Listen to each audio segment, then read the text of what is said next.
Hola chicos del Colegio San Juan Bosco, bienvenidos a nuestra clase virtual de matemática.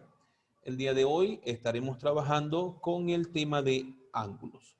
Lo primero entonces que tendríamos que conocer realmente es qué es un ángulo, o sea, tener una definición precisa de lo que es el ángulo. Me dice que es una abertura formada por dos rayos divergentes. A ver, ¿qué querrá decir esto de divergentes? Es decir, que van en direcciones opuestas. Por eso me están diciendo que son divergentes. Que tienen un extremo común, precisamente ese extremo común se denomina vértice. ¿Okay? Para medir un ángulo utilizamos un instrumento llamado transportador. Creo que ya todos ustedes saben lo que es un transportador. Ahora bien, en un ángulo usted puede encontrar entonces dos lados, que son precisamente esos dos rayos que se unen en un punto común, que en el ángulo denominamos origen, ¿okay? El origen del ángulo. Y esa abertura que se da entre el origen del ángulo con los dos rayos es lo que conocemos como ángulo. Entonces, por lo tanto, en un ángulo vamos a tener dos lados, vamos a tener un vértice y una abertura, que es lo que vamos a conocer como ángulo. En la imagen que ustedes tienen en la pantalla pueden observar que hay una línea punteada que divide el ángulo en dos partes iguales. Eso se conoce como la bisectriz. Es una línea recta que divide el ángulo en dos partes iguales. Clasificación de los ángulos según su medida o magnitud. Tienen el ángulo nulo, puesto que su medida es 0, es simplemente una sola línea horizontal. Tenemos el ángulo agudo, que tiene una abertura menor a los 90 grados. Tenemos el ángulo recto, que es aquel que mide 90 grados. Y ese ángulo lo utilizamos muchísimo en la parte de geometría cuando trabajamos triángulos rectángulos, porque precisamente se llama rectángulo porque tiene un ángulo recto de 90 grados. También tenemos el ángulo obtuso, que es aquel ángulo que mide más de 90 grados. Tenemos el ángulo llano, que es prácticamente una línea horizontal, puesto que mide 180 grados. Y tienes el ángulo completo, que es aquel que da una vuelta completa de circunferencia y mide 360 grados. Entonces, esa es la clasificación de los diferentes ángulos. Ahora, tenemos ángulos según su posición. Pueden ser adyacentes porque tienen un lado común. Pueden ser consecutivos porque se forman varios ángulos. Tenemos los ángulos opuestos por el vértice. Recuerde que cuando usted tiene ángulos opuestos por un vértice, esos ángulos son iguales. ¿Sí? No, nunca olviden eso. Ángulos opuestos por un vértice son iguales. Y lo digo porque más adelante vamos a ver temas de geometría donde vamos a trabajar con triángulos. Y esta información es sumamente importante para trabajarla también en los triángulos. Ok, clasificación según la suma de sus medidas. Pueden ser complementarios. Dos ángulos son complementarios si al sumarlos les da la suma 90 grados. En ese caso decimos que los ángulos son complementarios.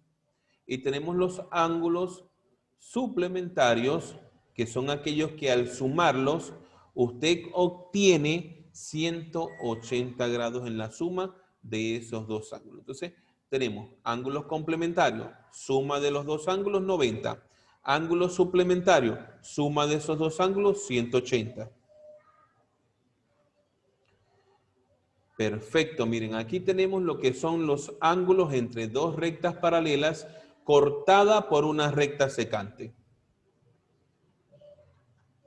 Allí usted va a encontrar en ese corte se dan 8 ángulos, pero muchos de esos ángulos, como lo tenemos acá, me dice ángulos alternos. ¿Cuáles van a ser los ángulos alternos? Los ángulos alternos son el 3, el 5, el 4 y el 6. Entonces, 3, 4, 5 y 6 son ángulos alternos, pero entre ellos existen igualdades, ¿sí? Por ejemplo, el ángulo 3, el ángulo alterno que está en la posición 3, será igual al ángulo alterno que está en la posición 5. Y el ángulo alterno que está en la posición 4 será igual al ángulo alterno que está en la posición 6.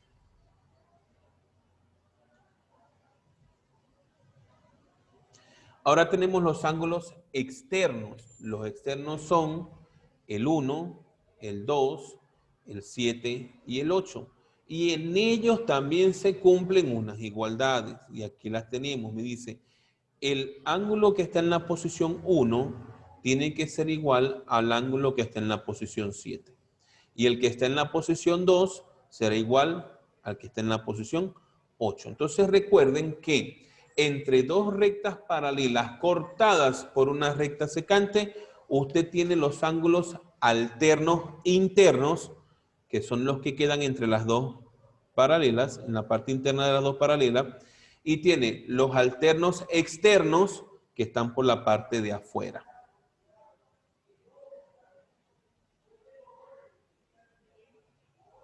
También tenemos los ángulos conjugados. ¿A qué se refieren con conjugado? Que cuando usted lo suma, le tiene que dar 180 grados. Es decir, la medida del ángulo 3 más la medida del ángulo 6 es igual a la medida del ángulo 4 más la medida del ángulo 5, que a su vez es igual a 180 grados. Okay. ¿De quiénes me están hablando? Fíjense que les están hablando de 3 y 6, de 4 y 5, que son los mismos ángulos internos, ¿no? Los alternos internos. Por eso es que me hablan de conjugados internos. La suma, entonces, de cada par de ángulos le tiene que dar 180 grados. Ojo, no es lo único que sucede. Yo también podría sumar el ángulo 3 y 4 y tengo 180, 5 y 6 y también me da 180.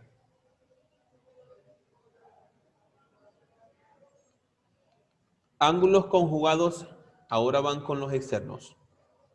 En los externos se cumple que si usted suma 1 con 8, con la medida del ángulo 8, será igual a la medida del ángulo 2 más la medida del ángulo 7, pero en realidad la suma de esos pares de ángulos le tiene que dar 180 grados. Y también tenemos los ángulos correspondientes. Cuando se refieren a ángulos correspondientes, les están diciendo que son iguales, ¿sí? Por ejemplo, el ángulo 1 es igual al ángulo 5, mientras que el ángulo 4 es igual al ángulo 8. El ángulo 2 es igual al ángulo 6 y el 3 es igual al 7. Ahora, pero nosotros también acabamos de ver cuando dos ángulos están opuestos a un vértice y dijimos que son iguales. Por lo tanto, también se cumpliría que 1 es igual a 3, 2 es igual a 4, 5 es igual a 7 y 6 es igual a 8. ¿Por qué? Porque están opuestos por un vértice.